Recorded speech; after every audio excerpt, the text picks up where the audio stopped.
Whether you're in baseball or not, you probably heard the adage, you're only as good as your last at bat. So we're going to be talking about that today.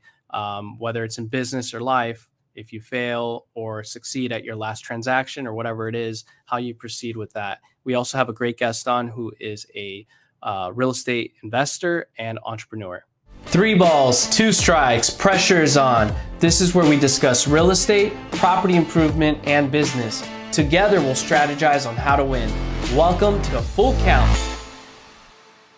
Welcome to another episode of Full Count. Today, we have a very special guest on. He is definitely the definition of an entrepreneur through and through. And for anybody that's looking to strive at what they do, become an elite performer, start their own business, and just be financially free, you're definitely going to want to listen in. So with that, I'll introduce my very good friend, Jared Mussen. How you doing today, Jared? Doing well. Thank you for the warm welcome. Yeah, thanks for being on. I heard a lot of good things about you, entrepreneur and real estate expert. So I'm really excited to learn a little bit more about you. It is. All good things, no bad things? A little bad things here and there, but I'm just kidding. No, all good things. Okay. All right. Well, I'm sure I'll share some bad things about me. Maybe. We'll see. Maybe interesting, right? So I know, this is the first time that Andrew's actually meeting Jared as well. Right. So I guess a bit of background on how Jared and I know each other, right? So we first met when we were going to school, studying our undergrad degrees at University of Florida. Jared was in the business school. I was in the liberal arts and business school doing a dual major. And we just ended up becoming, really close friends. We had some mutual friends, and that's kind of how we met. And then ended up living together for 3 years, 3 years, right? Before I feel like it was like 2 years. Okay, maybe it was 2 years. Because I went to Santa Fe first. Right. 2 years there. And I don't think we met until we met at the end of my Santa Fe time. Yeah. And then transferred. Once I finally went to UF, I think. Right. So it's kind of we started living together. Yeah. So Santa Fe is a community college in Gainesville that a lot of people go to that want to either save money or don't get into UF initially. Yeah. They do their associates there and then transfer to UF. And it's all the same professors that teach at both schools. So they're both. Good. I think if anything, it might be better in a way to save money and then transfer to the university. Just depends, like you said. Yeah. Yeah. So that's good. Did you guys do a lot of partying in college? Or I don't see Nick as the type that like to go do that, but I might be wrong. You tell me. Back in the day. I mean, still not too much then, but more so. Yeah. I feel like I made him party. Yeah. Like good. You pushed them. Right. Yeah. Right. I could see that. I think Nick needs a little push sometimes when it comes to stuff like that. Yeah. I mean, I was still in bed at, like 2:00 was my cutoff time then. After that, it just started going downhill. It's like, all right, guys, you can keep partying. I'm going to bed. It was a party in my apartment. Sounds about right. Yeah. But it was a good time. Sonny would make his hunch punch, basically bowl concoction where it was like 2 crappy liters of like just horrible vodka. And old school Hawaiian punch and like some lemonade mix. It was horrible. Everybody's puking at the end of the night. But random quick story. This is just popped in my head. Yeah. Do you remember like you drove us to go get alcohol at the liquor store that was really close to where we live, and the bushes that were there, and you went to turn in and got clocked. We got hit. The car accident. Oh, that's not when we were partying. Really? It was in the middle of the day. I was not drinking. Okay. Just disclosure. Okay. Yeah. Okay. I thought you were doing a beer run. We did get into a car accident. So that grew us. That grew our bond even closer. Got it. Yeah. But no, I was making a left turn and I saw the car coming, and there was another car that pulled into the parking lot in front of me. But I was looking at the car coming towards me, and my other friend who was in the passenger seat yelled and screamed. So I thought that I was going to run into the guy that pulled into the parking lot because he might have stopped. So I went to go look, and I went to hesitate to hit it on the brakes. And because of that, the car that was coming hit my tail end, and we kind of spun. But it wasn't so bad. Everybody was okay, thankfully. Good, I'm glad. Anyway, random tangent story. Yeah. So we had some crazy times, but we did, get some things done. And yes, the reason I wanted to have Jared on was because he's he's so driven, right? He likes Good. I love hard, that. I love that. He does work hard as well, right? Live hard, or work hard, play hard. Yeah. There you go. Yeah, we didn't always party in college. No. Right. we did some work too. So sometimes I feel like people that party the hardest in college, sometimes they get ahead even more than the ones that are studying all the time. The reason being is networking. Going to college, besides learning, is who you associate yourself with and who you go into the private sector or public sector, and who Exactly. Word of mouth is everything. So, I think it's good to do a little bit of partying and a little bit of studying.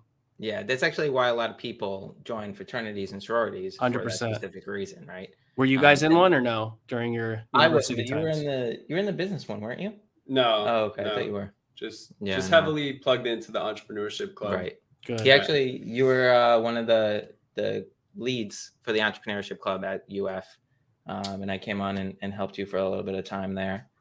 But I guess before we get into that, why don't you just kind of give a bit of background on yourself, and kind of when you first started to get into entrepreneurship, sales, all of that, and what brought your interest? Sure. Yeah. So, gosh, I guess when I was a kid, I grew up near a Publix, and Publix is a shopping center in South Florida, and probably, I don't even know, are they like in Georgia and stuff too? Maybe. Yeah, now they're mostly southern states. They're definitely not in California, but I see them all over Florida, everywhere. They're all over Florida. And I grew up next to one, and I don't know what it was. It was like a moment as a kid. My mom like took me there, and I just was like, I want to be a cashier because like I'm watching her like using money. Money. And I was like, yeah, she's got the money. I don't know why, but I had that moment. And I was like, all right. So anyways, from there, it was like, well, maybe I can buy some stuff at the grocery store and like try to sell it. So just got started like selling lemonade, a classic lemonade stand. I was one of those kids sitting at the, in the neighborhood, just had the stand, 25 cents, get your lemonade. Nice. So that really got started. And I mean, gosh, from there, it just kept going. I mean, I started a car wash business in elementary school, middle school. For reals? You did that in elementary school? Yeah. Wow, you got a lot of grit then. That's legit. Yeah, I don't know how good of a job I did. I'm not going to lie. I don't think it matters, though. It's just the personality that you have. People takes balls. Door knocking. I used to go door knocking, selling all different kinds of things. Wow. It was I think that if kids do that, I think that people like want to help kids that do that. I know I do. Whenever there's been kids that's knocked on my door, and rarely, but when it happens, I'm like, yes, I will buy. Like, I want to support that because it's so rare. And then, in like middle school, I got into selling blow pops. Like that was like a huge thing. I got inspired to do that because I wanted to buy. My mom just got me this bike, a red line bike. I think she spent like $200 on it. And I was like, I remember those. Yeah. Like popular. I thought it was cool and everything, but like my eyes were set on this Schwinn. There was this orange Schwinn, and it's kind of weird. Like the bike that I wanted was $400. It was like a Schwinn Predator. I remember like it was yesterday. And it had the spokes on it and everything. It was like a legit like BMX bike. And I had the Haro bike, BMX bike. Nice. There you go. And like even though I just got this red line, I'm like, I wanted that one. And I don't know, that was kind of a weird thing. So anyways, it caused me to come up with this creative idea to sell blow pops. And it was freaking nuts. Like I sold blow pops for 25 cents a piece. Or if you spent $1 with me, you'd get 5 of them. But honestly, like I was like, I felt like on the bus and then in school and all the classes, like I was the one kid that had blow pops, and kids love candy. So I was like making like $200 a week selling blow pops. At that age, it was nuts. It was That's insane. That's impressive. Let me ask you this though. Were you an introvert, extrovert, or what would you say you were when you were in the 5th grade or even, I don't know, 10th grade? Were you popular kid? Were you outgoing, the jokester, or just quiet? Yeah, that's a good question. I think that I would go on and off. Like I really didn't kind of see myself as one or the other, because a lot of times I would be internal and I'd be like in my room, and I was that kid that like I had to do my homework first before I went out and played with my friends, you know? Sure. Yeah. Like I didn't want like my friends would be like, we're playing manhunt or we're doing this. And I was always like, I had that level of discipline naturally. I don't know, that Sure. I just wanted to like get my stuff done and then I'll go play with them. So anyways, there was introvertness to me. And then, you know, if I'm with like close friends, I'm definitely more extroverted. Okay. Yeah. But And you weren't nervous. Like, the reason why I ask, I mean, that all makes sense. But when you put on at the time you were young, your business cap on, did you become extrovert immediately, or were you still kind of in that same personality, introvert, but extrovert with your friends? Yeah, like when putting the business hat on, like going door knocking and stuff like that. I think there was a little bit of like, there was definitely some, you know, discomfort that was there, but I think, you know, it was just this desire to like get the next sale that kept me going. Like the discomfort was like not even in my focus. It was like, so, you know, but in terms of extroverted, I mean, I wasn't that person that felt comfortable to talk to a large group. I've kind of always been like, if it's like Close one group. to three people, 1 to 4, maybe 4 people max, I'm good. But like in a large group, you know, that's where I start to get like a little uncomfortable, even though I've still like pushed myself. Yeah. Right. And how about today though, with your entrepreneurial experience and fitness and real estate, would you say you're still in that light of personality, or are you like completely an extrovert now? Have you like done a 180 to that degree? Yeah, I'd say I'm still kind of that way. It's still a challenge for me to get in a large crowd, you know, and talk in front of a large crowd, or to, you know, talk to, like I said, more than 4 people. It starts to like really feel builds up. Yeah, I feel like a little butterflies. Feel the butterflies. Unless you get I feel you on that. I feel you on that. Well, that's why alcohol is such a beautiful thing to have, right? Especially when you're doing a mixer or meeting people. But I think that's no, that's very good. So nothing has really changed besides your personality. Obviously, your success has definitely amplified throughout your time because of your experience as a kid, and then obviously just through adulthood and school and trial and error.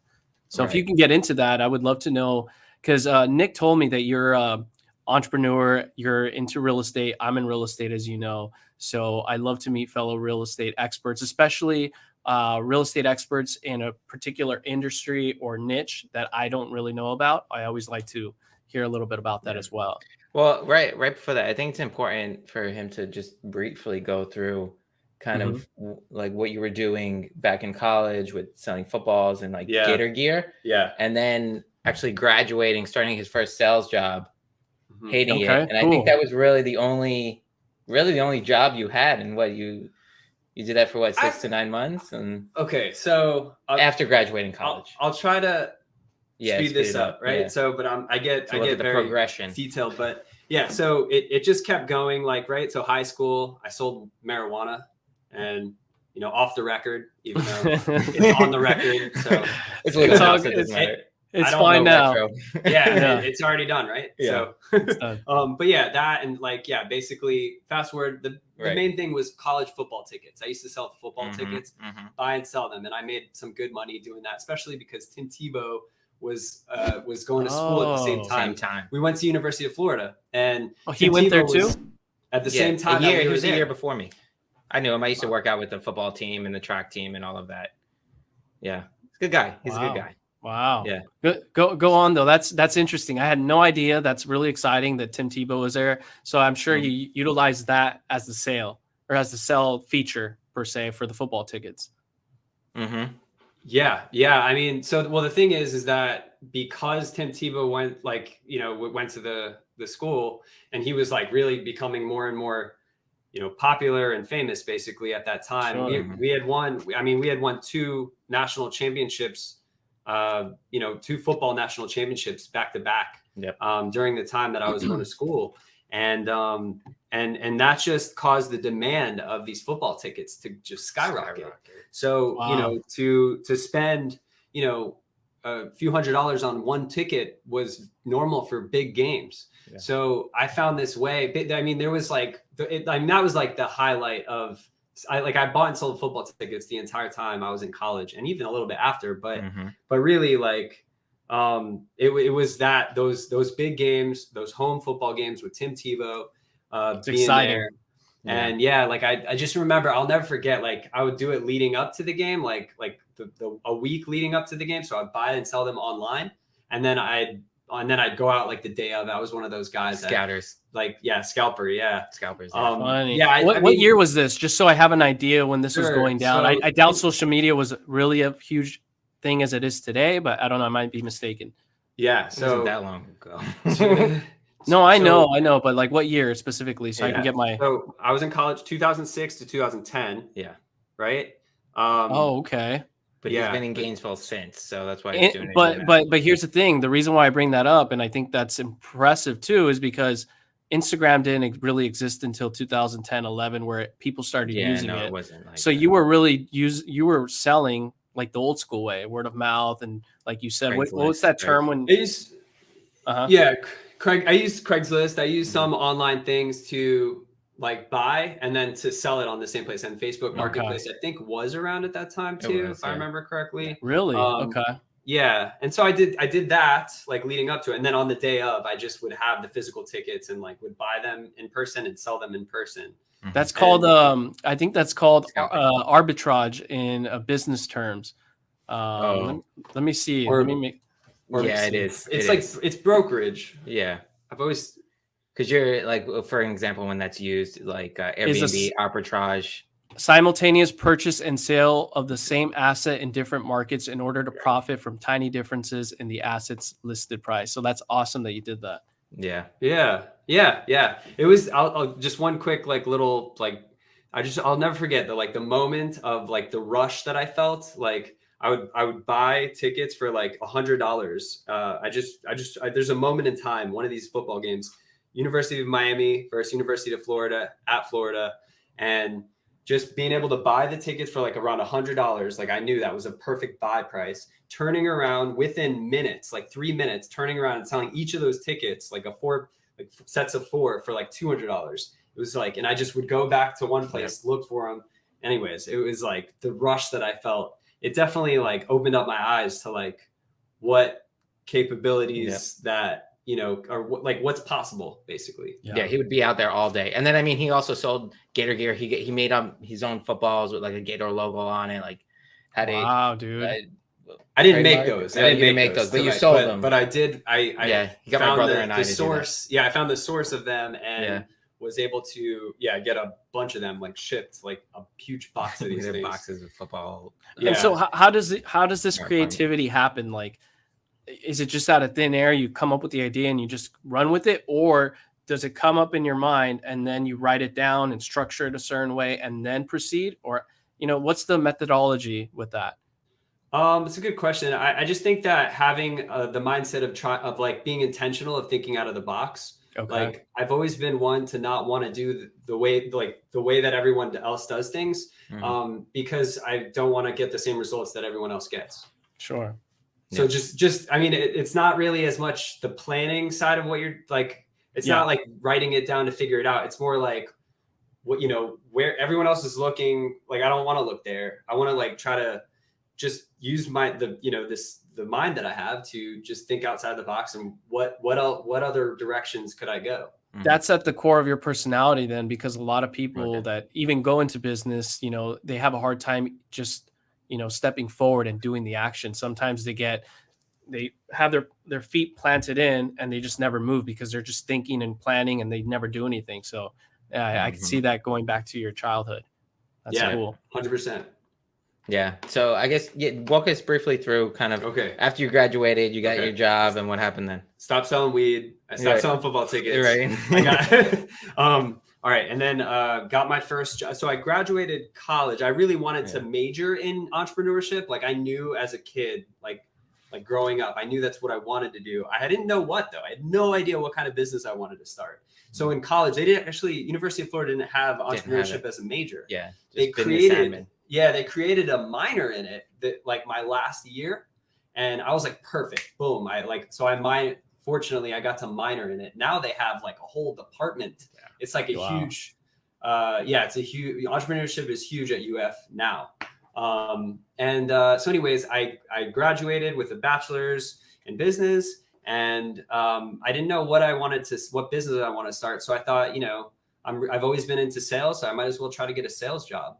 And I started working as an employee, like at the age of 12 or 13. I worked under the table illegally for just to go back one last time, for a Chinese restaurant that honestly, they hired a lot of illegal immigrants. No. And I actually didn't know this about you. Yeah. So I was a busboy. They paid me under the table cash. And yeah, I did that. And I was in the restaurant business all throughout from that point on. That's right. Yeah, I know you were working in restaurants for some time. So busboy, then finally I came to college, and while I was doing all the college stuff, I was also a server.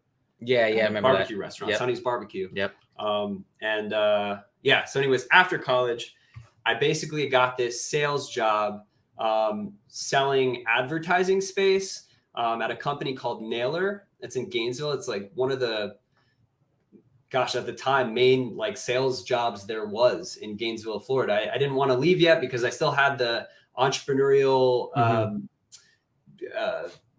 kind of passion being somewhat met with the football tickets. So I was like, I'm going to keep doing the football tickets. I had a couple other ideas. I was like trying different things, but I also wanted to get a sales job. So I actually got that job, and I was selling print ad space in association. It's like all for associations. So these publications would get mailed to the members of the association. And then I would try to call all different kinds of people that would, want to be in front of these You're a true salesman then, is what it is. Through and big through. Time, yes. Yeah.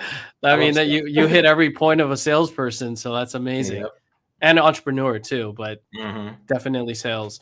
But one of the most important things in business is being a salesperson. I don't care what people say. I mean, you could have the brightest ideas, you could be great on camera, you could be having the best marketing and the best branding, but if you don't know how to sell, it's game over. Yeah. So that's good. With anything. I mean, every day you go through negotiations with, everything in life, with other people, your friends, where to go to dinner, blah, blah, blah, So like for me, I since I've been working since right out of high school, I'm not going to talk much about myself, but my point is I hated selling. I never wanted to be a salesperson until I started reading more and more books, and just, it hit me like a light and said, you know what, I have to be a salesperson. At the end of the day, no matter what industry you're in, you're a lawyer, you're an engineer, you got to sell your skills, you got to sell yourself to your boss, etc. Right. So very cool. Yeah, exactly.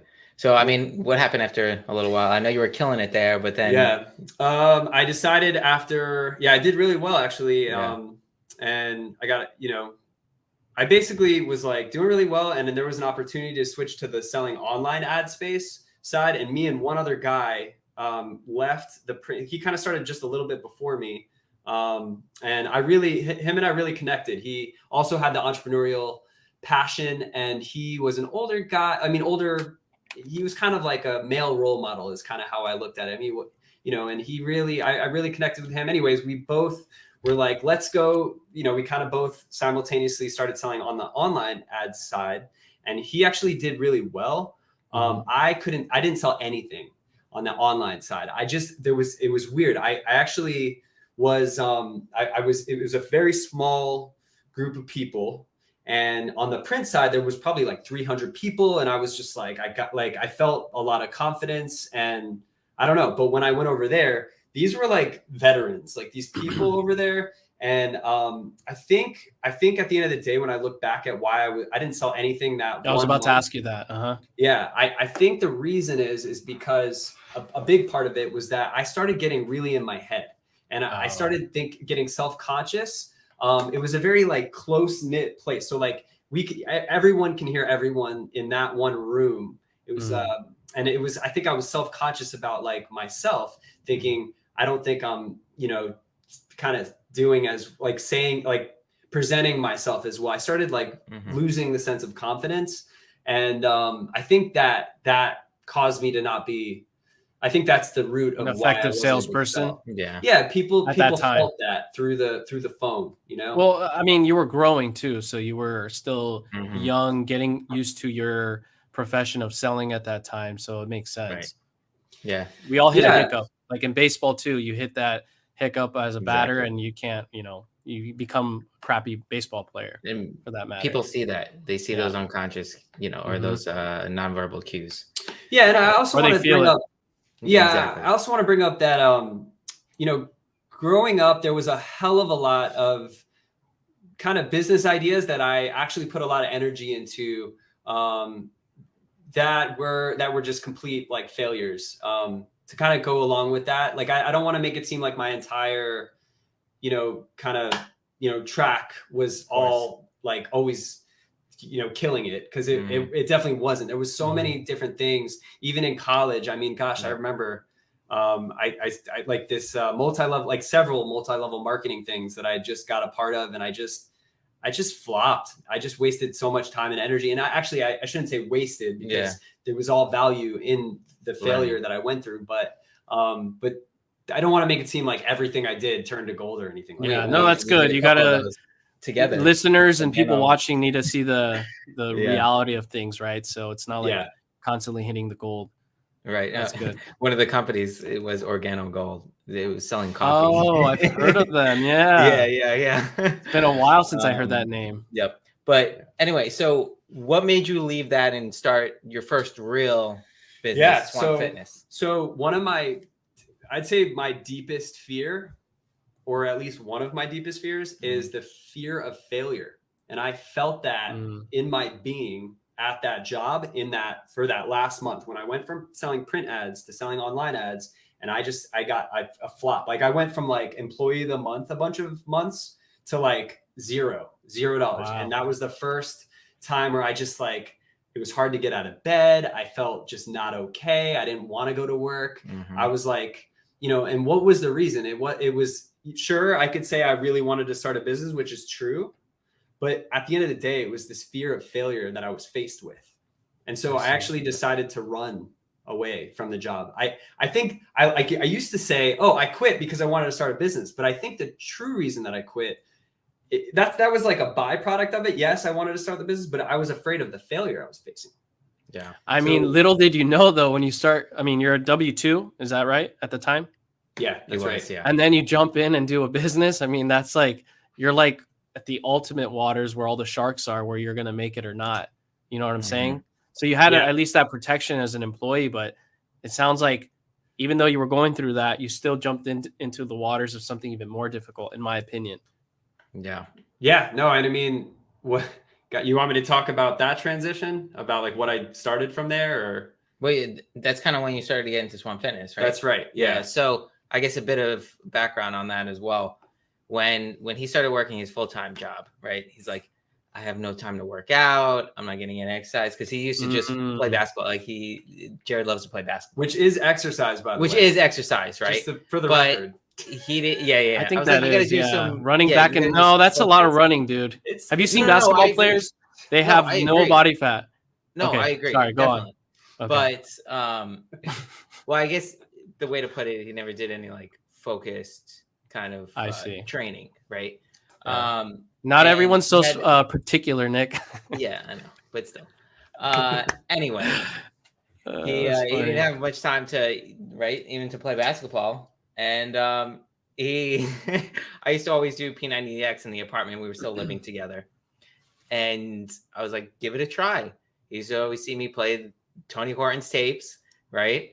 And I was like, an hour and 15 minutes a day, you get a good workout in, and that's it. You could do it after work, and you don't have to do much else.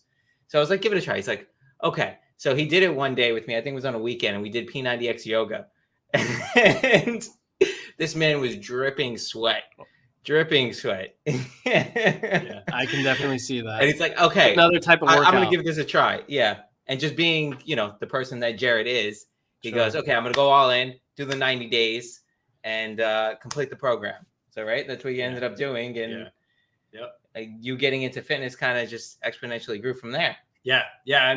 Absolutely. I definitely appreciate that you invited me to participate in that yoga. And it's funny, like I thought I'd never done yoga before that. So I thought yoga I always thought of it as like this easy stretching, relaxing. Yeah. Here we go, P90X yoga. And I'm like, what the freak, what are we doing right now? Like, this Tony Horton so hard. Killing you. Yeah. So credit to Tony Horton.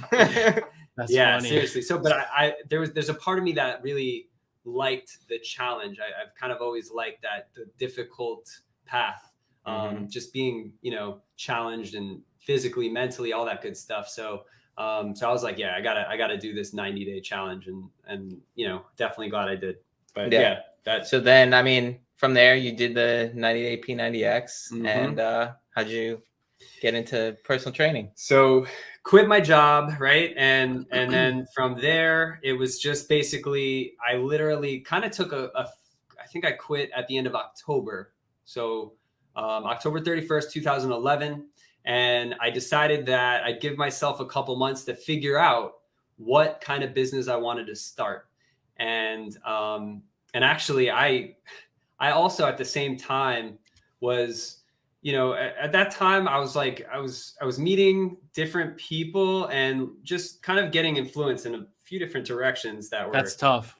Yeah. Like, so I was living like a more intense version of the college life, is I'll say. And then at the same time, I also met just Christian people. Like I think I mentioned that one guy that worked with me at Naylor. His name is Donnie.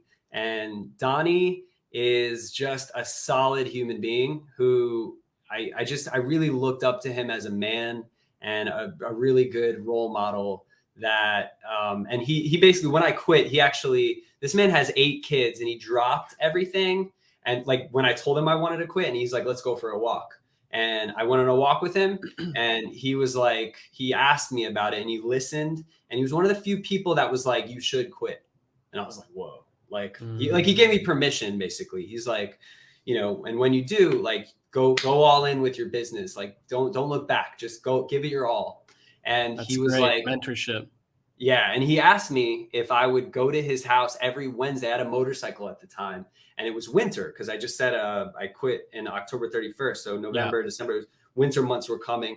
And on a motorcycle in the cold, it is extra cold because of the wind factor. Yeah. And he asked me if I would bike over to his house, to be at his house by 6 a.m. before the sun was up every Wednesday. Yeah. And I said, yes, I will be there. And I stuck to that commitment. And actually he would read the Bible to me.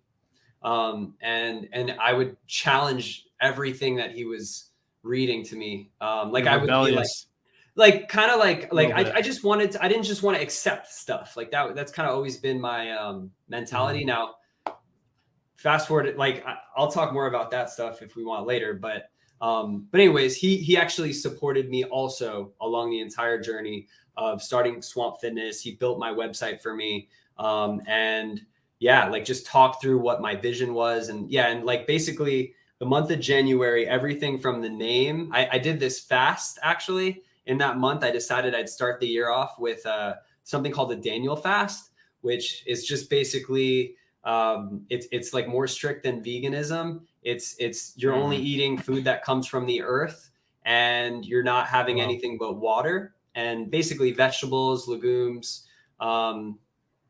fruit. And I mean, that pretty much sums it up. I mean, you're not having any meat or anything like that. No coffee, no tea, just water. And how long did you do that? A month. Okay. Yeah, it's actually supposed to be for like, I think intentionally for 21 days, but I just was like, I'm doing it for the whole month. And actually ever since that 2012, that January, I've done it every single year since. For a month or 21 days? A month. Mm-hmm. For a month. Wow. Yeah. Are you usually in a good mood during that time or no? Actually, yes. You probably are, because you're the healthiest, right? Yeah, I feel like I have more energy. I have more clarity. I feel like I'm definitely in a better mood. I feel like my spirits are lifted. And I feel very good. Do you still stay connected to Donnie today? Absolutely. Yeah. Okay, yeah. I'm actually on a US road trip right now. And right before I left, I went to St. Augustine to go meet with him.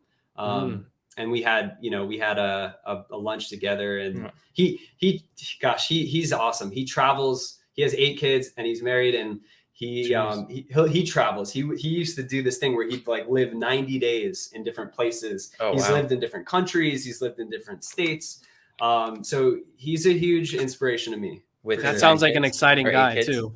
Yeah, there was a time he was traveling with all of them. I think now I want to say five of his kids are with him at this time. I think. Wow, 4 or 5. Good for him. Yeah, and he's working as an entrepreneur while traveling. Wow, he's in sales too, right? Good guy. Definitely. Maybe we got to have him on, Andrew. Yeah, you should. Yeah, that'd be good. Hey, connect us, Jared. Absolutely. Sure. Yeah. So I guess to fill a couple of pieces there, right? So you got into physical fitness, you became certified as a personal trainer. You started Swamp Fitness, which is a in-home personal training business. Yep. Right? Yep. Is there anything else that you want to elaborate on, like what you guys do? I mean, yeah. So it started as in-home personal training. That was the main thing, and today it's question though. We have this thing in the podcast where we ask your full count moment, and I feel like we never asked you, but I feel like you answered some of those. But if you could elaborate on maybe one that you kind of went over a little bit, but maybe want to talk about a little bit further, because we want the audience here, the listeners, people watching, when they come across an issue, how they overcome it by excelling under pressure. Yeah, absolutely. So when I first started Swamp Fitness, my belief in this idea of in-home personal training and all of the value and differentiation from other personal training companies had to offer, like my belief was as high as it could be. I thought this company was going to take off. Like there was no ands or buts in my mind. And I definitely, I got a few clients right off the bat for sure. I mean, I used Craigslist. I posted an ad and I was like, and you're a good salesman. So that's good. That helps. Right. Yeah. I was like, you as a trainer, and then you hired on other trainers. It was just me. It was just you at the beginning, right? Yeah. But you had the conviction this was the best. Yeah. Because you have trainers go meet the people to either their homes or wherever a park or wherever they are going to work out, right? That's right. Yeah, that's so it's a trainer that will travel to you and wherever you want at the time that you want. So it gives, like, there was kind of two main things. One is that when I became a certified personal trainer, I remember on the test, it was like, what's the number one reason that people do not exercise? And I answered that question. It's like, oh, it's time. It's because people feel like they don't have time. That's kind of like a cover up to say that that's not my top priority. But at the end of the day, that's the true reason that they feel that they don't have time. So I tapped into that. I was like, okay, what can we do to give people time? Well, let's travel to them. Let's give them the choice of let's give them control of when they train, and let's put them in the environment where they don't have to feel insecure or like there's like a competition or like in front of other people. It kind of takes all these barriers out of the way, and it allows them to work towards the results that they want within their health. And that was the whole vision for it. So I really believed in it. Right. So fast forward, I started off, it started off fairly well. I got a few clients here and there. And then leading up to towards the end of 2012, November, I started losing clients. And I think by November, I had one client. Oh no. So remember, I have no other job, no other source of income. And I actually was doing an internship for a church where I was in a very low income neighborhood where there was quite a bit of crime. And I was definitely like feeling like that remember how before I talked about the feeling of failure, and I look back and I was like, that fear of failure was like too much for me to bear. Well, I was starting to feel that again. Right. So one client in November, and then December came and I was down to 0 clients. And I just was like, I at the same time, I had been trying to like figure out what are new ways that I could market my business. How can I create awareness that I have this service to offer? How do I get clients? And I just struggled. And I just got to the point where I was like, I kept putting out energy and I wasn't getting anywhere. 0 so clients. The walls were coming in, coming in. And I'm like, closing in. Yeah. I started feeling like I started losing motivation. I started feeling like I started questioning, what do I do? Like, I feel like I've tried so many different things. What do I do? And there was one day, so I lived with 3 other guys. They're all at work. I'm home alone. And I found myself on the floor crying. And I'm just like, I literally cried to God. And I was like, what do I do? Like, I feel like just complete loss. I don't know where to go from here.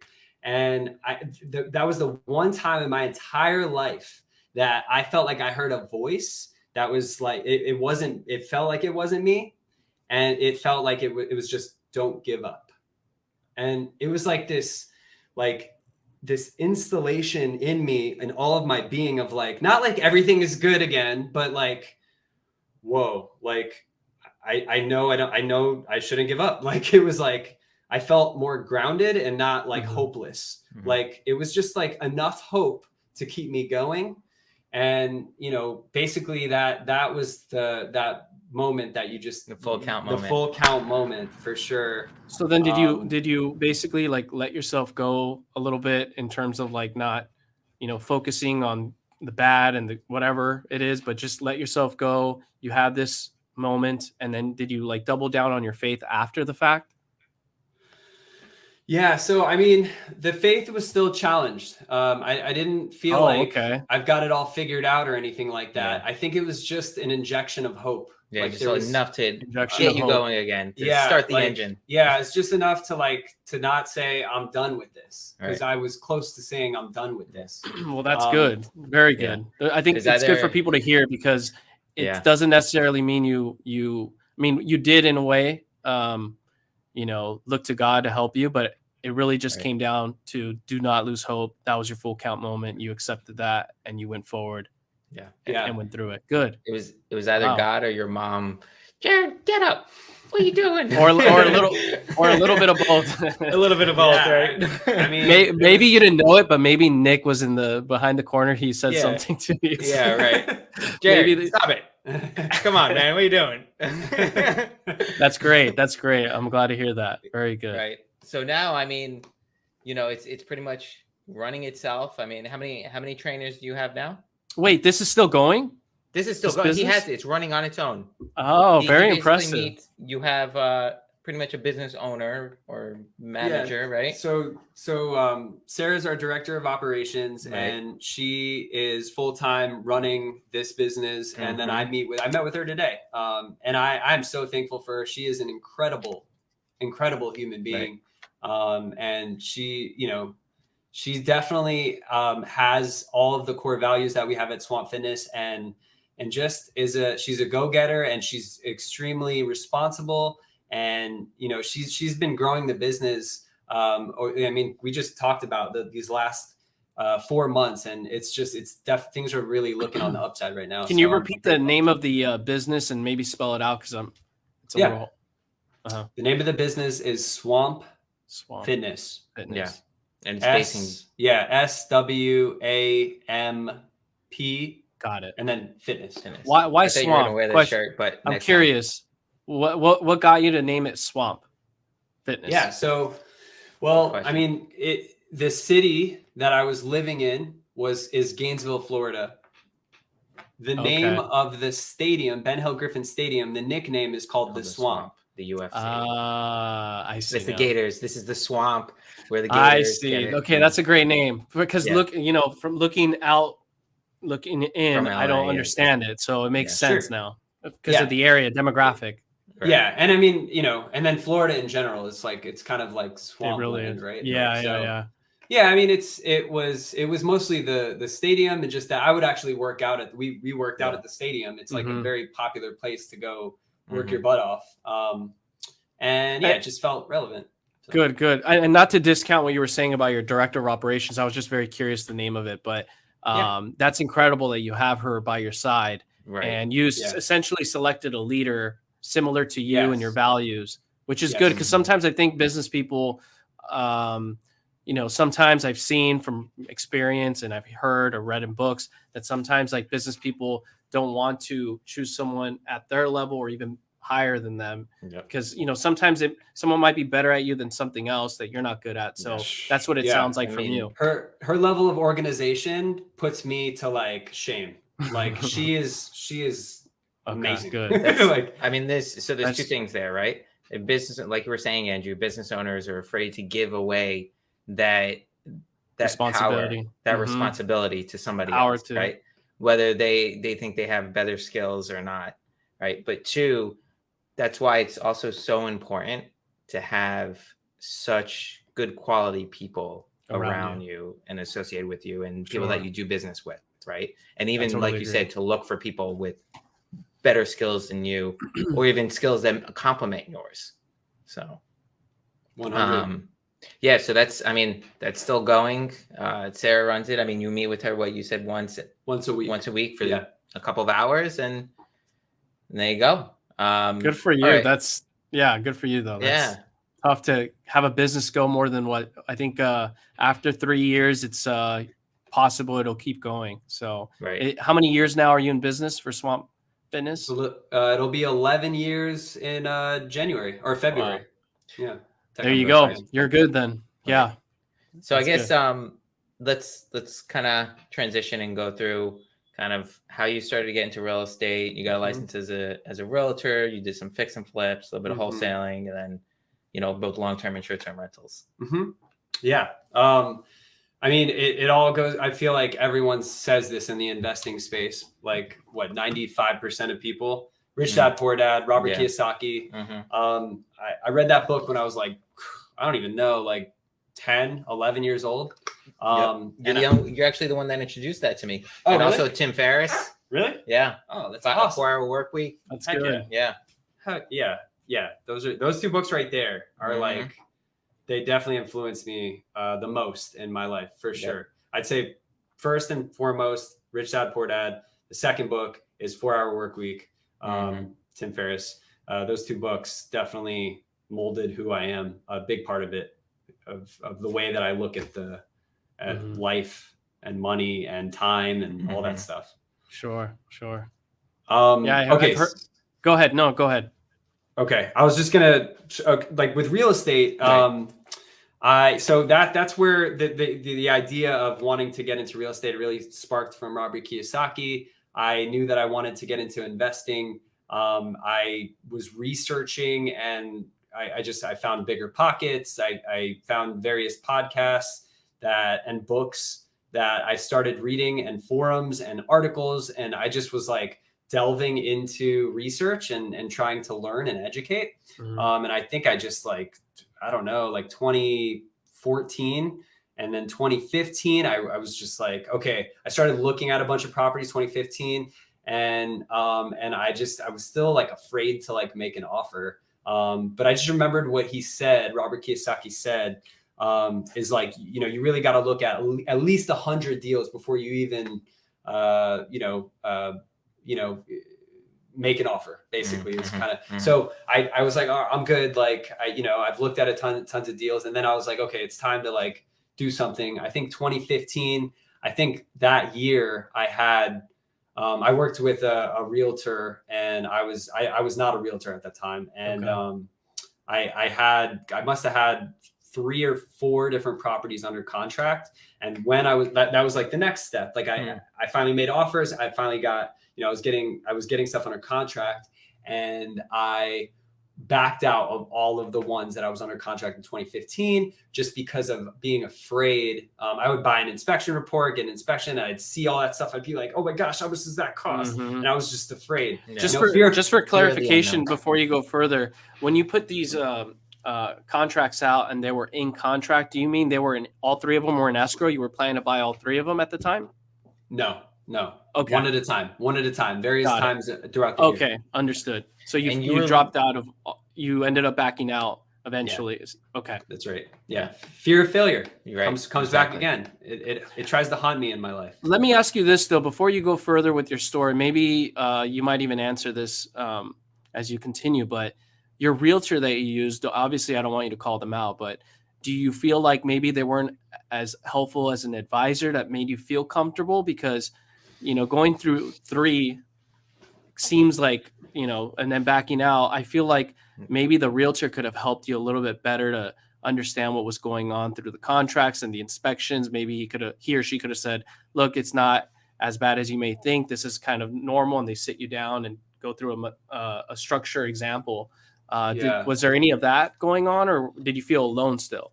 When I first started looking at a lot of real estate, I actually would call the listing agent, and I would go and then, so there's this part of me that's like, oh, he just wants to sell the deal.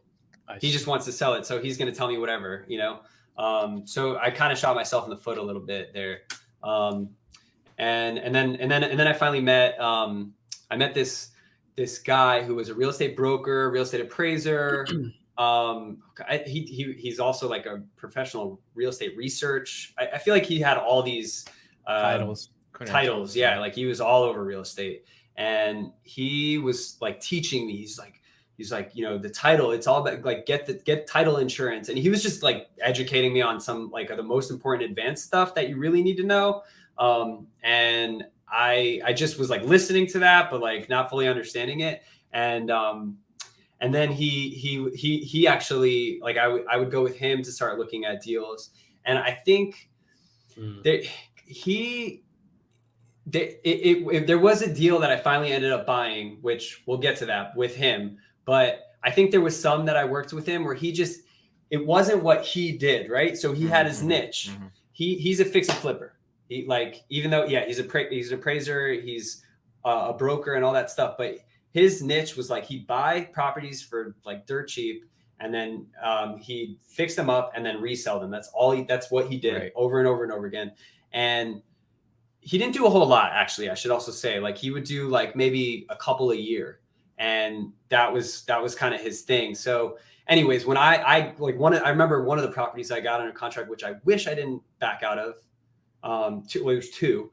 They were both quadruplexes. And I look back and I'm like, man, why did I back out? But I backed out. And I think even for him, like he had never owned a quadruplex. So he didn't have the confidence to say you should buy this, or, you know, this is, you know, move forward.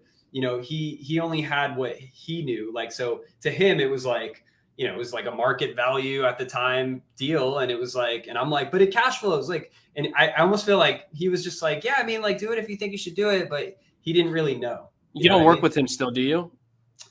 Or yes? I don't still work with him today. Okay. No. Yeah. Okay. So at the time, back in 2015, when you were looking at all these deals, right, you were looking for something that would cash flow for long-term rental, right? Yes. Okay. Yeah. Everything on the market, I was looking for something that would cash flow as a traditional long-term rental. Yeah. Before we continue forward, I have a comment to make, and maybe you agree or disagree with me. You let me know. But I believe at the time that before you met this broker that kind of took you under his wing to some degree, you know, the agents that you went to, those 3 that you backed out of, where you contacted the listing agent. I think that might have also happened because you contacted the listing agent, and sometimes it takes a special agent to be able to coordinate representing the seller and the buyer and make it a seamless, transaction. So I think my comment basically, or advice to people listening and watching, is it's generally not best to go to the listing agent to try and get a deal, unless they happen to be a true professional and you yourself can kind of pick up as the buyer if they're a true professional or not. So it's kind of a game, right? I don't know if you agree or disagree. Yeah, no, I do agree. I mean, you know, it definitely takes a professional to, you know, just be open and like, but not disclose the information that shouldn't be disclosed, but also like fiduciary duty to both roles. Right, yeah, exactly. but also like earn your trust as a buyer. Like there's something like I know for me, like for me to trust you, you know, there's like I have to feel it, and and I think that it does take a special person that can do both, like listing agent and What I do when a buyer comes to me and I'm the listing agent, and they don't have an agent, they're saying, I want to work the deal with you. I get 2 types of people. Either one, they're genuine and they really want to go with me because they think they can get a deal to some degree.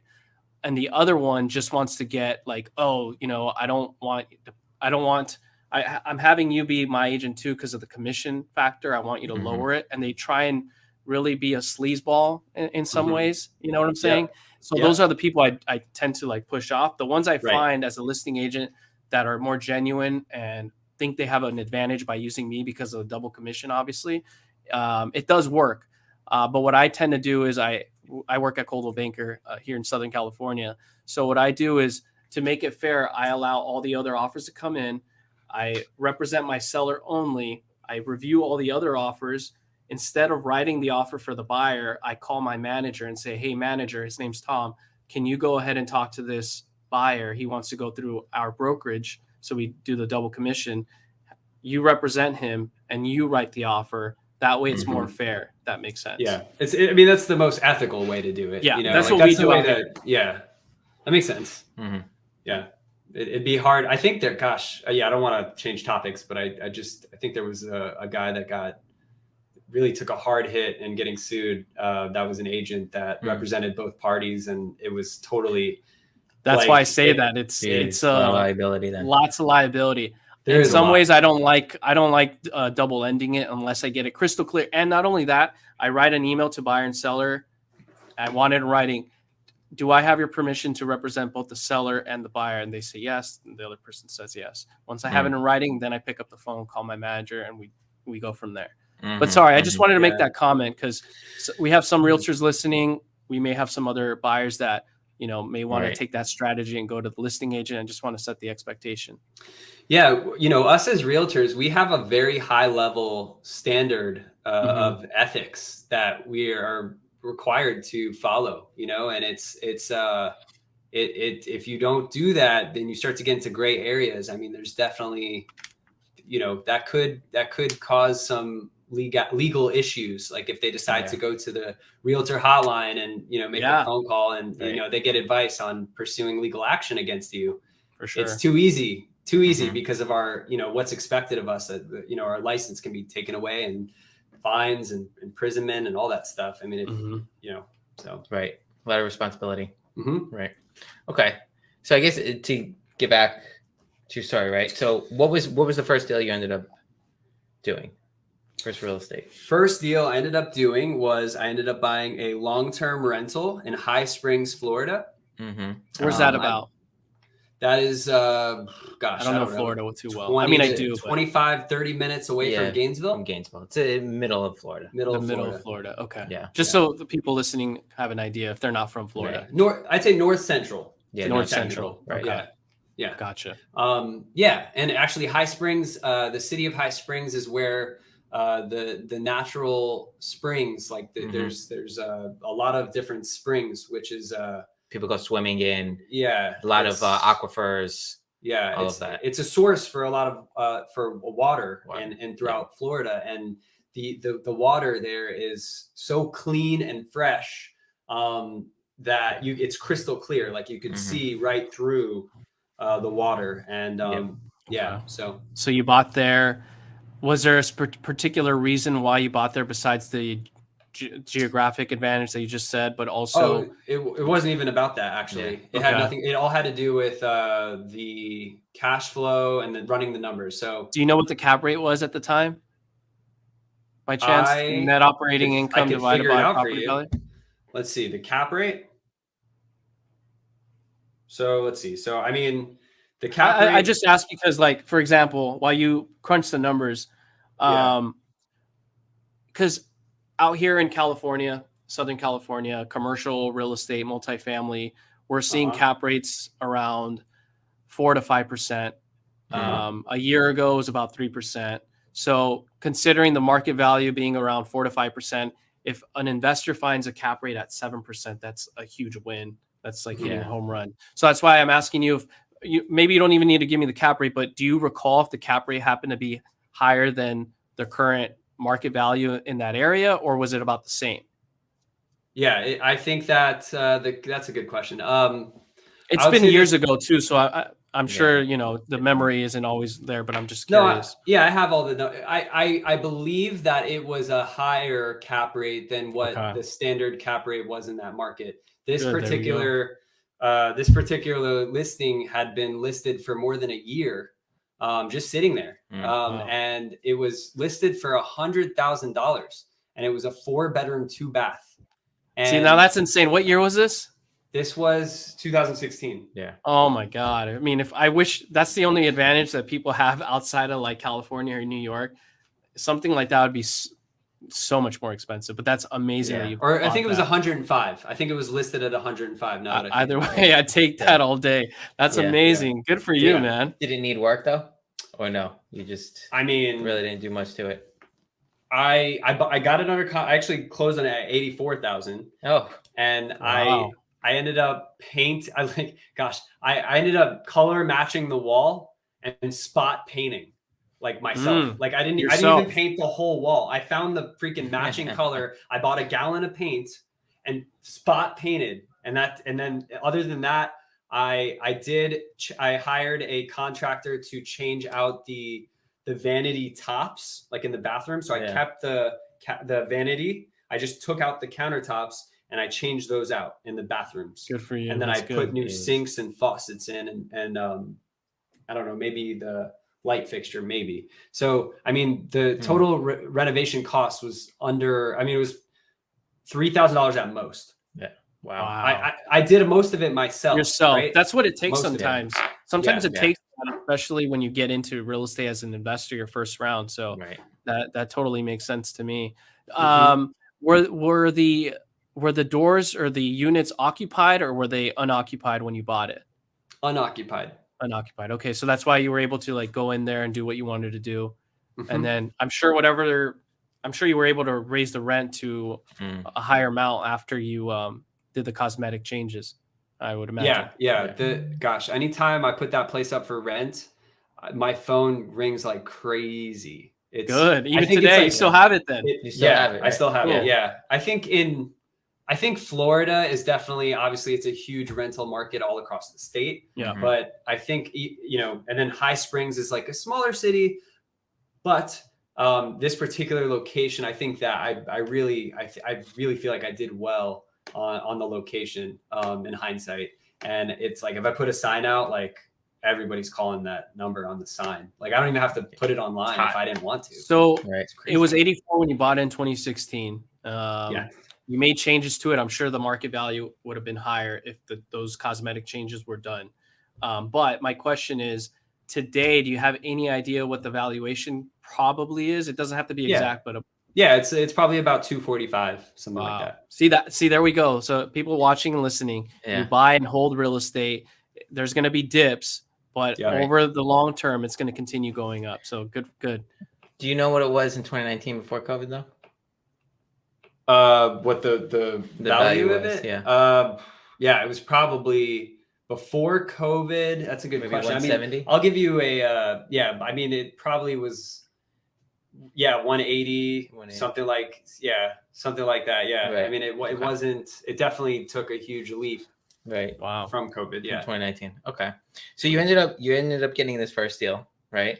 And then I know, kind of fast forward, you got into a little bit of fix and flipping. You got licensed as a realtor. Walk us through kind of like the timeline of that. So I bought two houses, single family houses in 2016. Right. 2017, I did my first fix and flip, but it was more like a wholesale. And what I mean, but it wasn't. I basically found the deal. I found it for $75,000, a 3-bedroom, 2-bath, single family house. It was in pretty good shape. I mean, it was a 3-bedroom, 1-bath. I was very familiar with the neighborhood.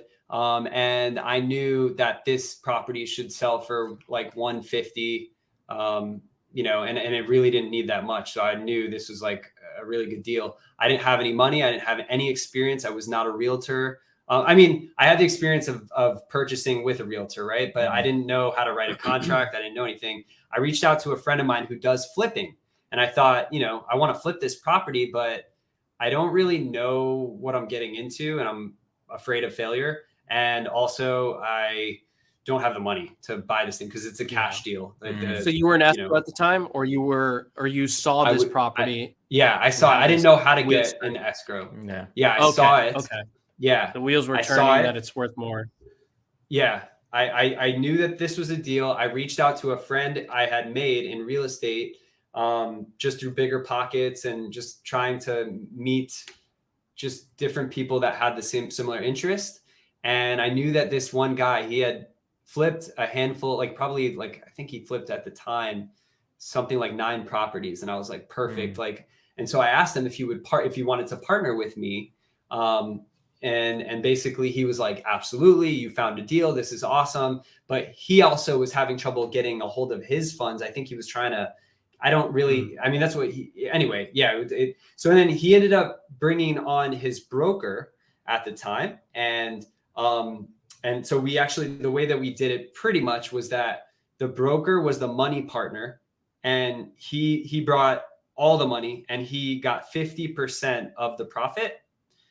Brian had the experience and was kind of the project manager. And he got pretty much 25% of the profit. And then I was kind of like the wholesaler. I found the deal, but I was participating in a flip. So instead of just getting the money up front, I waited.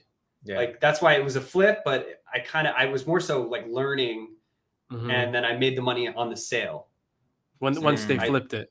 Yeah. And honestly, they could, like, these guys are good guys. Like they're with one of the biggest real estate firms. Okay, good. Because they could have been shady and canceled you out. They could have been shady. Right. Yeah, exactly. They could have all been that shady. Trust. It's that network again. Yeah. You know? So they did not. They kept their word, and I got paid at the end. So good.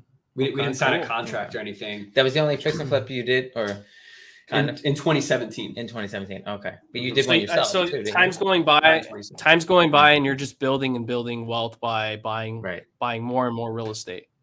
Is what's going on. Okay. Yeah. So that was the main thing in 2017. 2018, I did my first flip on my own with my girlfriend at the time. So it wasn't on my own. Oh my gosh, that's a risk right there. Yeah, she Imagine was getting Melissa to start. No, but he said girlfriend at the time. Oh, yeah, I mean, is she your fiance or wife now? No. Oh, okay. That's why I say it's risk. It can be risky. Yeah. I don't think that's why they separated, but yeah. No, I know. I'm just saying. Funny. You can break up during the transaction. Yeah, I've heard a lot of people say that, like, if you flip a house together, you're either gonna it's gonna destroy you or it's gonna really bring you apart. It's I could see that. Yeah. So I mean, so she trusted me, you know, she put a little bit of the money up. I put the majority of the money up, and I her and I kind of did it. I you know, and we just did the whole thing. We took it, we did a whole complete renovation and made it, you know, new appliances, new, you know, like kind of like had the countertops painted, actually. I'm sorry, the cabinets painted. It was like, it wasn't too bad, although the house did flood.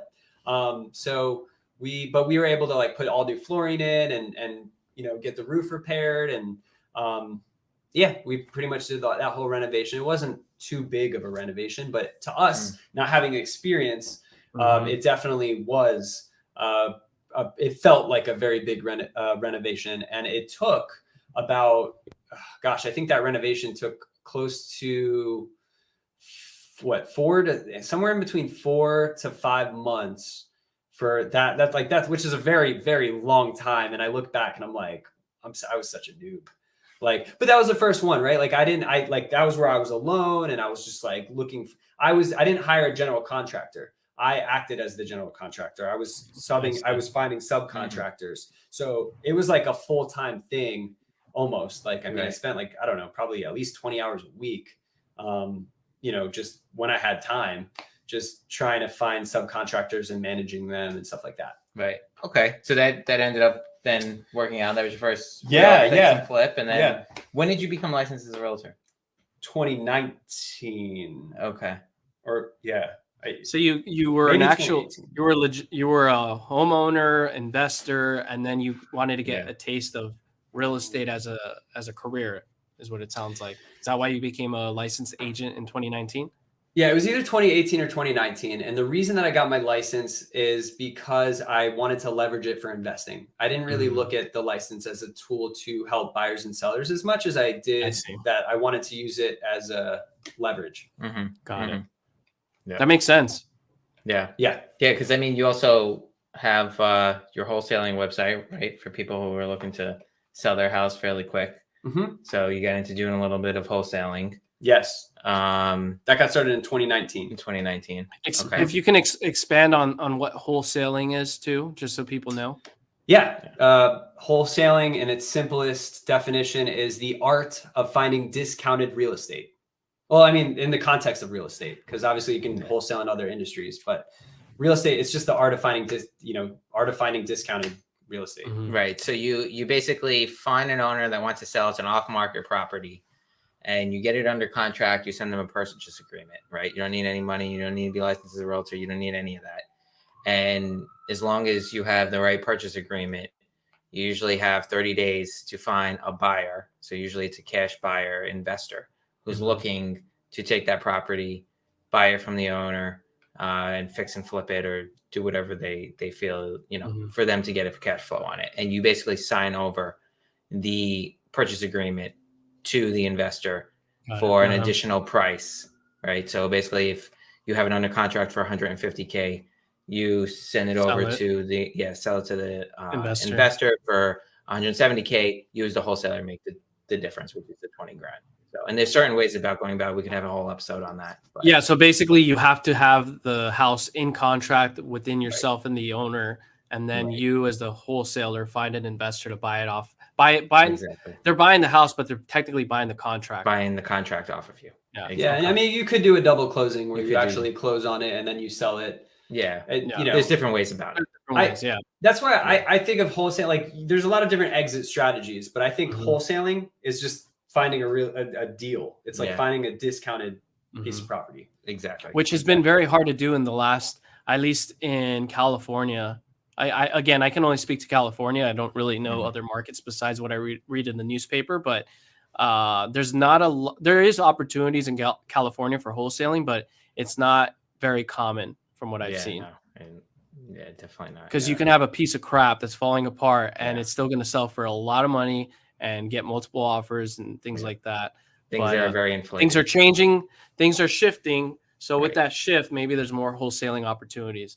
So very cool. That's good timing that you have this company as well.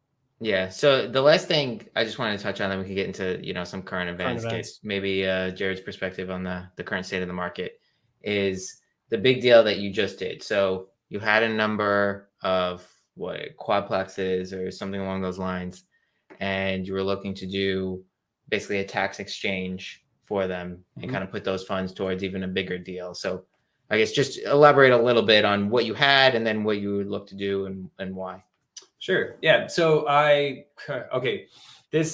came across a seller that, he wanted to sell. At first it was just one quadruplex and that property he was asking for $80,000. And I looked up comps and I was seeing comps for like 240, 270. I think I saw like 275. I was like, this is insane. What and so I got that under contract and I started trying to find buyers and stuff like that. And then sure enough, I was able to find buyers in the, above 100. So I knew like in, like mid 100. So I knew I had like a killer deal. And then all I thought to myself was like, I got to go back to the seller and see if he has anything else. So like go big or go home, So, do you think there was a reason why he was selling it for under market value? Yeah. Was he desperate to sell? No. I think that what he had, first of all, he was an older guy, if I had to guess, in his 70s.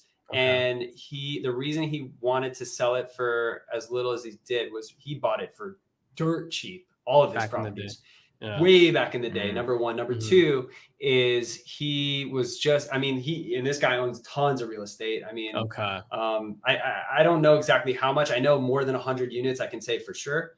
And he basically was like, this was like the bottom barrel of what, of his portfolio. This is like, these are high crime locations, I see. Kind of sketchy. And so to me, I had like leading up to that point, I'd always been afraid of getting involved or owning in a high crime location. Or I don't blame you. It's just reasonable, right? Or I don't blame you.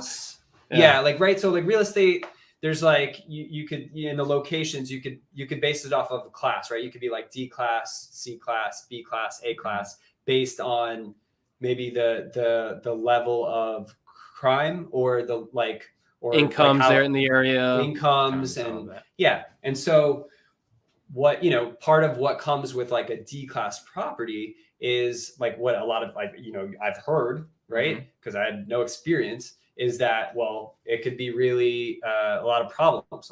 You're basically, it could be a lot more maintenance. It could be a lot more maybe evictions or people not paying rent or just problems basically. Sure. And so, but I thought to myself when I first got it under contract, like I'm doing this to wholesale, like I'm not, I can get this under contract and resell. And anyway, so I went through a roller coaster during that. So after I said I had to go, I decided I want to go back to the seller and be like, hey, do you have anything else for sale? He said, yes, I also am selling. And he opened up he told me about 5 other buildings and a total of 20 units that he was willing to sell at that time. So I had 4 units under contract, 1 building. And then I basically looked at what he wanted to sell. And I decided to get 2 more under contract at that time. And I started, so I got it under contract and started marketing it and kind of got my confidence because I saw, okay, like there's some interest there. I think I have a deal. I think these are deals too.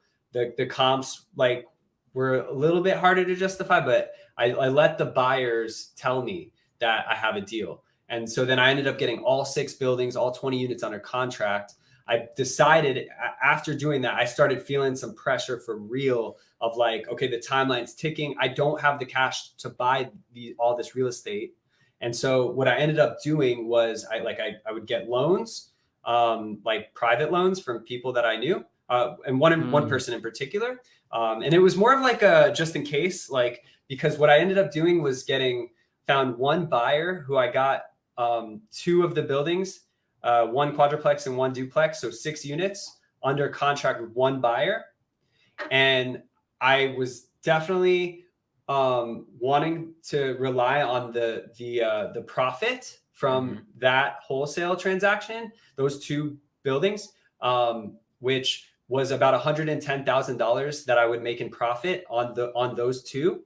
Wow, that's a lot. If he fell through, if he came through, and then I decided I wanted to keep 4 of the buildings. So that would mean that I kept 14 units, and then I would wholesale 6 units. And so, but just in case that guy didn't come through, I wanted to also have enough money to be able to close. Because I also worked with a portfolio lender and had a loan that I was getting from a local bank. And I had that lined up, and then that's why I got the loan from my friend. So all said and done, that guy did come through. He did purchase the 2 buildings, and then I was able to use that. And I had the loan, so I actually was able to buy all this without any of my own money, which is kind of freaking nuts. At the end of the day, and then obviously I paid her back. So then I did have money in it, and I started fixing up things in the properties. But yeah, that's kind of the story of that. Like it was a. Sorry, go ahead. Yeah, I felt it was definitely, I had never done something on that level before. Especially all those moving parts of all those properties you were doing simultaneously, at least some of them. So how many properties do you own today, and what do you think the market value, if you summed them up all together, how much would probably be? Yeah, so he doesn't own those anymore. So I guess just let us, let the audience know what happened with those. Yeah, so I owned them just over a year to avoid the short-term capital gains, and basically ended up doing a 1031 exchange. Yes, so that I love that. Yeah, so I sold those and then exchanged into. I'm a partial owner. I think I'm about 14% owner of a 78 unit apartment building in Phoenix, Arizona. Nice. Pace Marby's hometown. Oh yeah, right? Phoenix. Gosh, Phoenix. That's where all the wholesalers are. So you rolled over your gains and put it into this 78 unit apartment building in Phoenix, Arizona. Okay, great. And how exactly do you go about getting 14% share of that 78 unit building? Is it through like an LLC and you guys split it?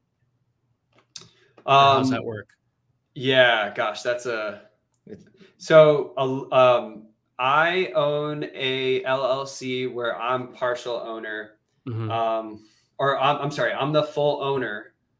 But then there's other people that are involved in a company that's involved that is the majority owner. And basically, easiest way. So I'm one of the owners, and and basically the company is one of the owners as well. And I see. Yeah. So I mean, it's basically he owns one LLC. He put in his portion, right, his 14%. To this bigger company that was pooling money from a bunch of investors. So it's similar. There's a bunch of ways that you could do corporate structure, and that's a whole nother, tangent.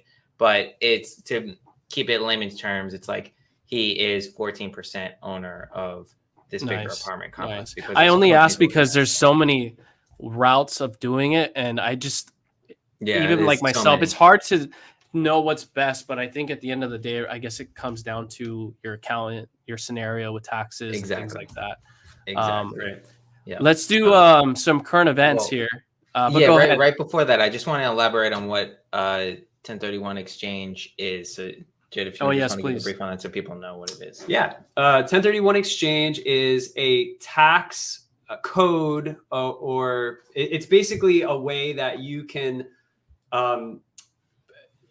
I like to think of it like that. I'll say what it actually is, and then I'll kind of give my little metaphor. But basically, it's a way that you can sell real estate if you have a large amount of gains and avoid paying the taxes on those gains by basically rolling the money that is in that real estate, that you, instead of getting it, you have to roll it into new property. Anything that you physically get, you have to pay taxes on. But whatever you roll from after, all the expense, all the closing costs, everything is paid. If you roll that into the new property, then that is all. It basically rolls in, like you're pushing out the date that you have to pay those taxes. And technically you could keep doing that and then die, and then it's gone. Yeah. Okay. And so that's what it is. And that now has alleviated some of at least pressure from your portfolio, from real estate, from owning certain things, to allow him now to go on a road trip across the country, which is what he's doing. He actually turned his house into a short-term rental, Airbnb. And he has a number of those, and we could talk about that on another episode. But now that allowed him to do that. I just want to add, that's a strategy, and that's a very good strategy that you did. Everything you explained, ultimately, to make that 1031 exchange for that big, large asset, because it's a snowball effect, right? You're little, and then over time you just get bigger, bigger, bigger. And I think the moral of, to the extent this podcast with you is, you start small. And even if you're starting small, some people are like, oh, I'll never be a millionaire, right?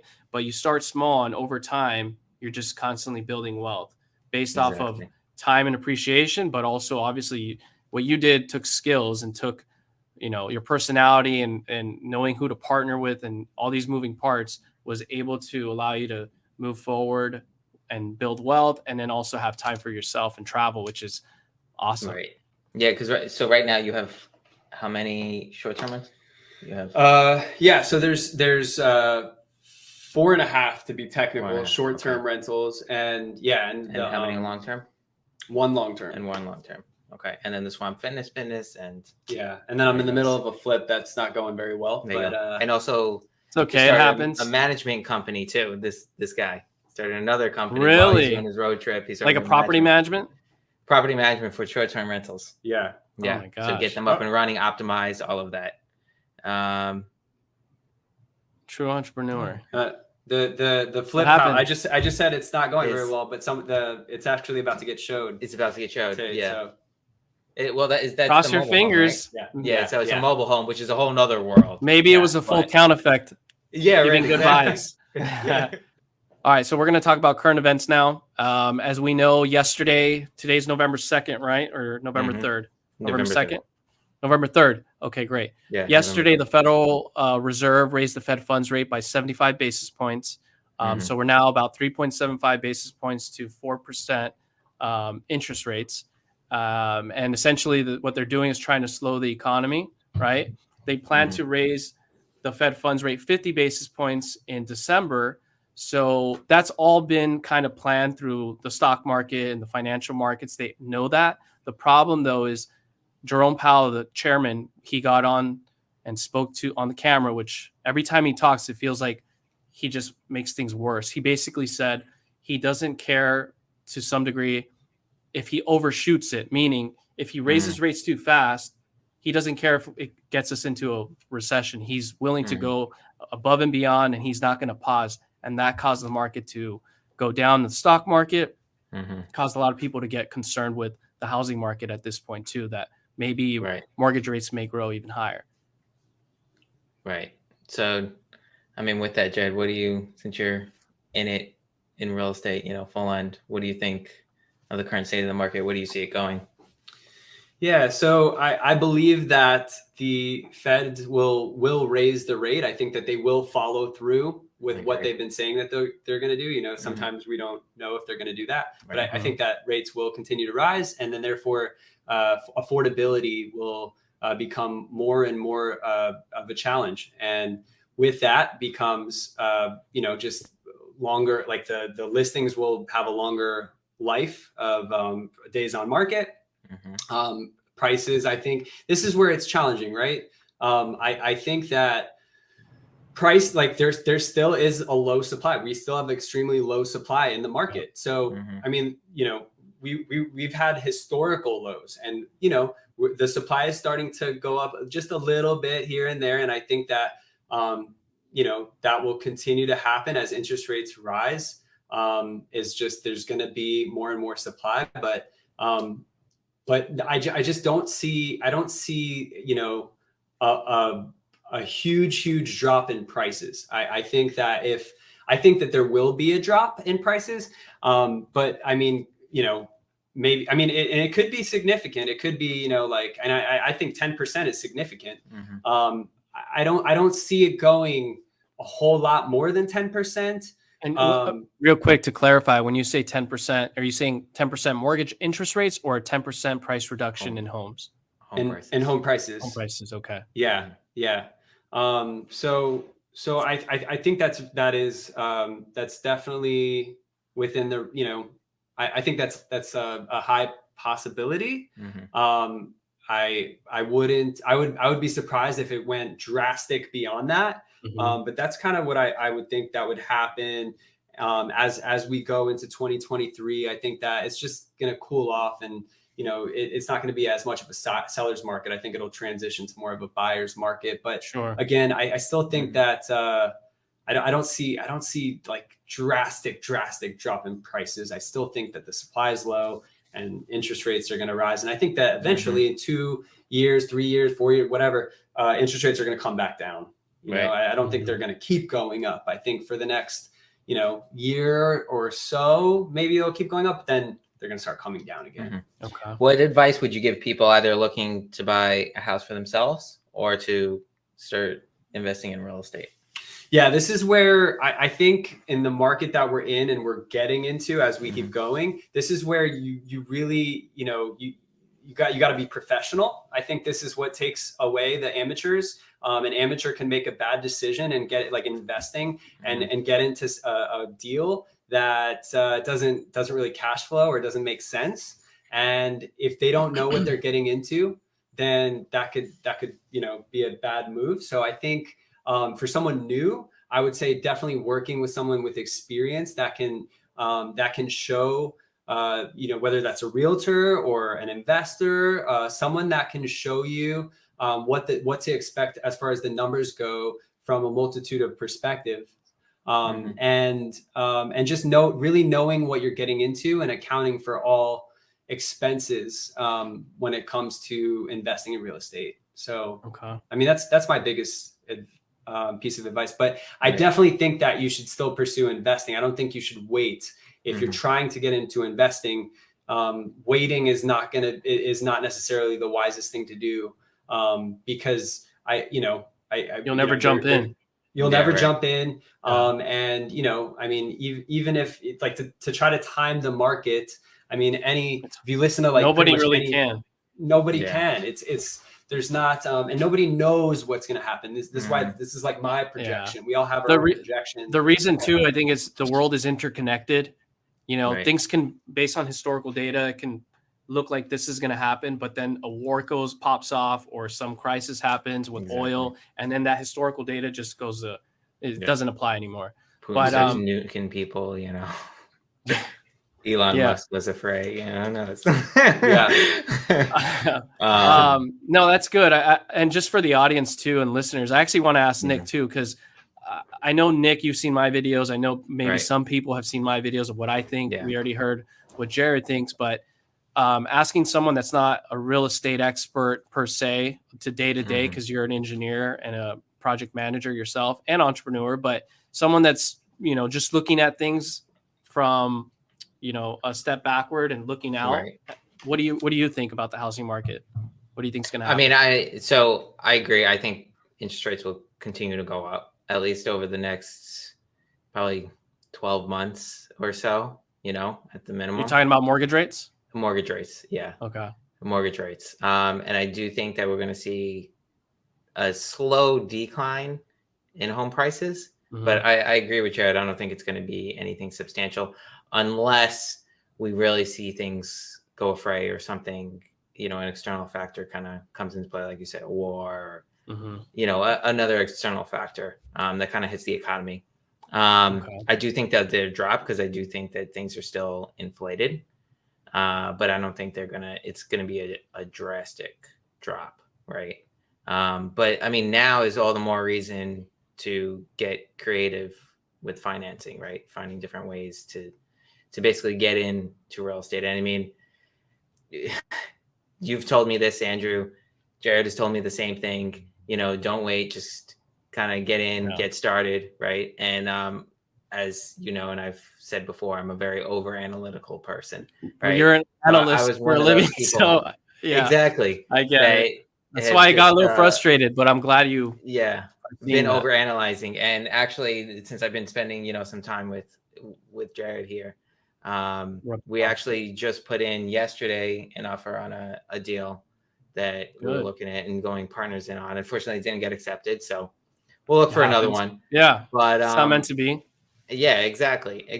And I mean, even if it's partnering with a friend, a mentor, somebody just who's more skilled in the area that you're looking to get into, just to kind of give you really the confidence backing, right? That it'll be okay. You're not going to lose the shirt off of your back or anything, right? So I think that's probably the biggest blocker, like you had with your first deal, that feel of failure. What if it doesn't work out? What if? So. Well, I'm glad to ask you this and get your feedback too, Nick, because as a person that does real estate every day, and that's my bread and butter, I also like to ask people that aren't in the business and get their perspective on things, because I want to put myself in your shoes, so that when I sit across the table from someone like you, I can understand what you're listening or what you're thinking, and how I can go about, helping you essentially. Right. Exactly. What about you? What do you think that is going to happen with the real estate market? Andrew has a whole channel on that. I have a channel on that. Andrew Vargas Luxury Real Estate. Go check it out. And my Instagram handle, Andrew A. Vargas. Okay, so I try not to make it a long-winded answer, but summarize. Yeah, I'm only going to speak for Southern California. Otherwise, if I speak nationwide, I think it's just going to be too long. But I think the Federal Reserve is going to overshoot it with the federal funds rate. Again, when the federal funds rate goes up, it doesn't affect mortgage rates directly all the time. It's not the same thing, because it's 4% now. Fed funds rate, mortgage rates today are about 7.5%. I think they're going to keep raising rates. It's going to get us into a recession. It'll probably be announced after midterms, November 8th. Sometime after, it'll be on the news. And then sometime next year, I think the Fed is going to pivot, meaning they're going to stop raising rates, and they're going to probably reduce the federal funds rate. And what I think is going to happen is interest rates are going to fall back down. No idea how much, by how much, I have no idea what time of the year, but if I had to be a betting man, and I'm okay with being wrong, I would probably say second or third quarter mortgage interest rates should probably start falling again. And I think that's going to re-stimulate the housing prices. And in Southern California, I could see up to 10, 12% house price drops from the high of last year. But as soon as it falls, if it falls, which we've seen a little softening now, about 3 to 4% in some markets, I think prices for homes are going to start going up again very slowly, late 2023.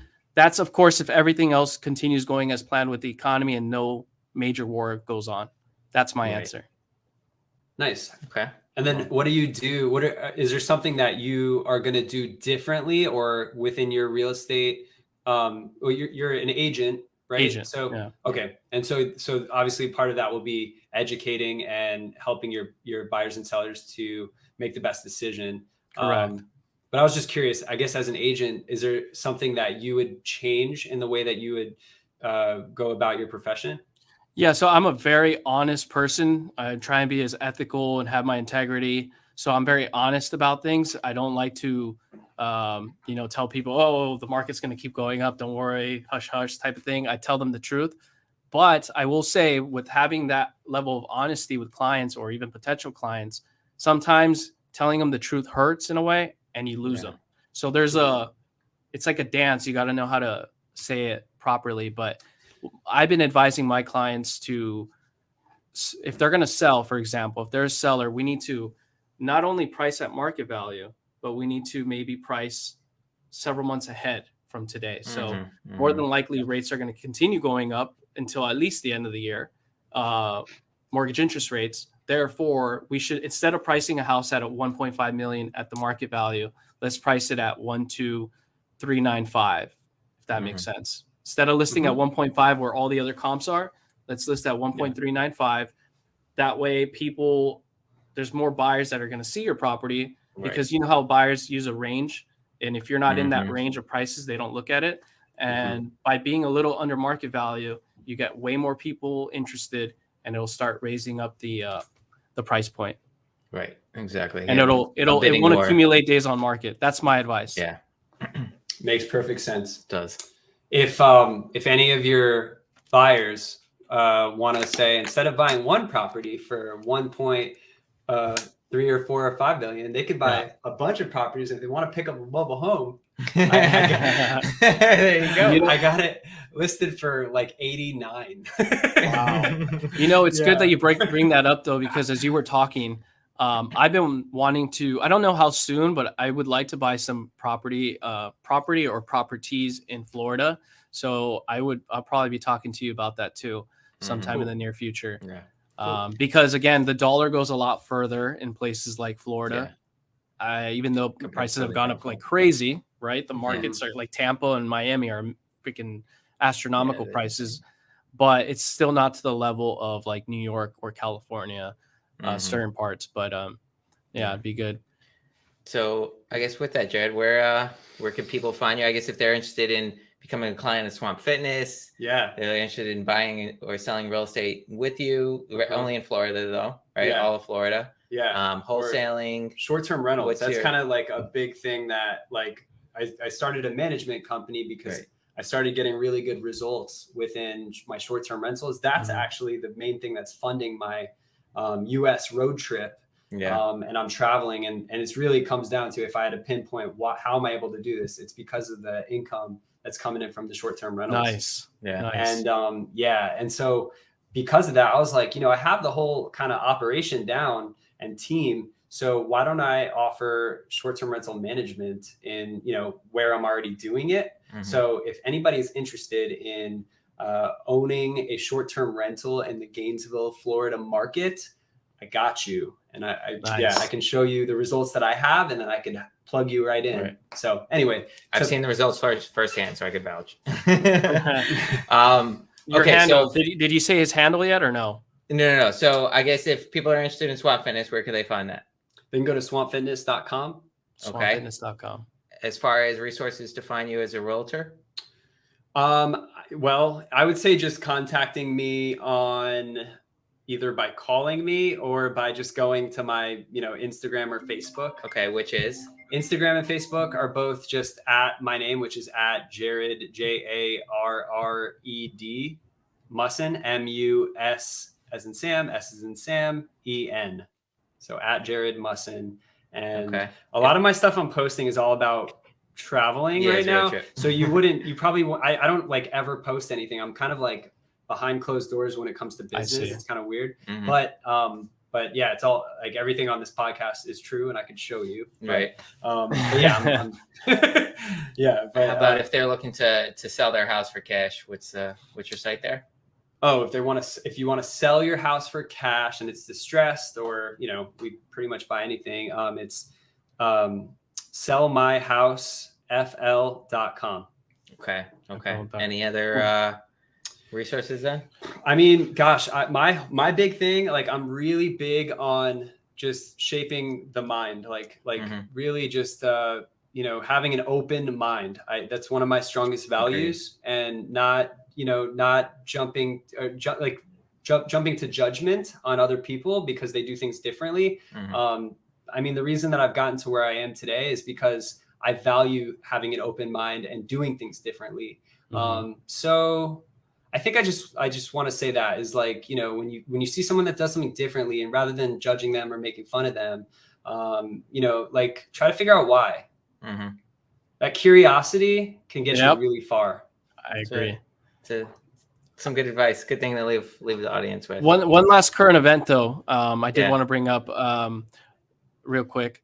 We're in the World Series right now, right? The country baseball. It's 2-2 Houston Astros versus Philadelphia Phillies. They're playing today actually.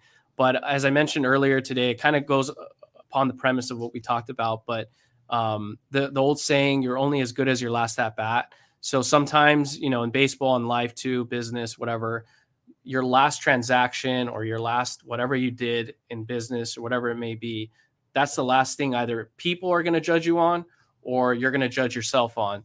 So with that said, Jared, do you have any thoughts on that, on how you go about, like, if you, for example, let's just stick to like a failure, not a success, because if you succeed at your last transaction, you're going to feel great. But what happens when you fail? Like, how do you respond to failure?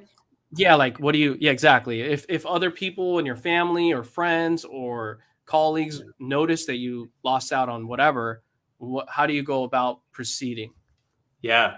Well, I think that there's some wisdom in not sharing that stuff with people that, like, your failures with people that are going to break you down. I think everyone wants to break, like, not be for you. So it's like, I feel like there's kind of a level of like, if you just share your failures with somebody that you're trusting, if you're really in a dark place of like failure, and you just share just with anybody, and they're like, you shouldn't do that anyway. Like, you're going down the wrong path. Like, you have to protect, that idea of like, if you're doing something that's in a failure, you have to go to like the people that are wise, like people that have an open mind, that aren't going to just run and judge what you're doing. And be open to like this idea, even though it might not be working now, that doesn't mean it's always going to be that way. So I think being protective of who you share your failures with. And then just, I think like when you're in that place of like, you're really broken, like you get into a place of failure. I think that's where the most beauty and growth comes, because you have a wealth of information in that place. You are aware of just everything, like the reality of what you're going through. And it's like you have to face it. You have to say, like, is this really a good idea? Like, and you have to, like, it kind of forces you to look at it with detail and say, I think this really is a good idea. Or I think maybe it's not, and it kind of tests your level of faith. And so I think it also, like, to go back with the first part, the other side of it is finding people that are going to be true and honest with you, even when it's hard, So if there's people in your life that, like, they'll tell you, like, it's not a good idea, man. Like, that's tough, right? Like that's like a tough thing. Like, I know that's tough for me. If someone comes up to me and they really want my honest feedback, and they come to me and they're like, do you think this is a good idea? Like, as an entrepreneur, like, it's so gentle. Like, I want to approach them with like, here's what I think that I really love about your idea. But if I don't think it's a good idea, I also want to be that person that's like, here's why I don't. So it's like, it's this hard balance to find those right people in your life that can encourage you in the right way. You have to be mindful of who you're asking, though. right? For sure. I think that's why it's so crucial you protect yourself. Like you said, you know who you can be vulnerable with and who you should not be vulnerable with to protect yourself in general. It's like a sealant to some degree, but just going back to the baseball element too, that's why like baseball and sales, you always got to stay humble because you just never know. For example, the Dodgers recently won the World Series, right? Not this year, but recently. And this year for the season, they had the highest winning streak, 100, not streak, I'm sorry, just the most wins in the baseball MLB, 111, but they ended up losing. They didn't get to the World Series, unfortunately. So they had the best season, but they still didn't even get the opportunity to get to the World Series. Some people can say it's unfair, but that's just how the game works. And I think the reason why they're able to proceed forward is because they have such a good brand, and the coaches are always not the coaches. Well, yeah, maybe them too, but the players are positive, and it's just very interesting that how that is. Yeah, but I mean, just so one last note on this, though. I don't think you should judge yourself, and I mean, I don't think other people should judge you based on what you've last done, whether it was a failure, whether it was a win, right? You need to look at but the reality done and how much you've grown. Yeah, but that's why we have to work to change that misconception, because I think it's BS. I think it is too, but the reality, it so many subconscious just people. Subconscious misconceptions about yourself, about other people. It makes people feel just like they're not worthy, and a number of other slew of problems. So I agree. I agree with that. I wish that was the case more often, though. Yeah. One last thing that's superstitious or interesting concept. There's in statistic. It's called correlation is not causation. But the Phillies, if they win, some people are really concerned. The people that like to look at historical data, because if they win the World Series, we're likely 100% going to go into a recession. The reason why I say that, every time a Phillies baseball team wins the World Series, time and time again, based on historical data, we go into recession. So at the time there was a Phillies Athletics in Philadelphia, or the Philadelphia Athletics, in Philadelphia, 1929, they won the World Series, Great Depression. The Phillies of Philadelphia, they won in 1980, there was a recession. They won in 2008, there was the financial crisis, recession. So if they win 2022, recession. I just think that's interesting. Maybe we'll see. Dun dun dun. Yep. We'll look back at this video after that and see what happens. See if we were predicted right or wrong. Let us know in the comments what you guys think. If you're superstitious or not. Give it a like too. Thank you so much, Jared, for being on here today. It was really a pleasure to meet you. And thanks, Jared. Absolutely. Hope you come back. Yeah. Thank you guys for having me as well. It was a fun time. Yeah, we'll definitely have to have you on again. There's a lot more we didn't delve into today, but when we come back on, you're going to see how Nick and I disagree on quite a bit of things, but I think that's why it's good to have discourse, and it makes things fun. Yeah, right. Exactly. All right. Awesome. With that, it's a wrap. Have a good one, guys. See ya. See ya.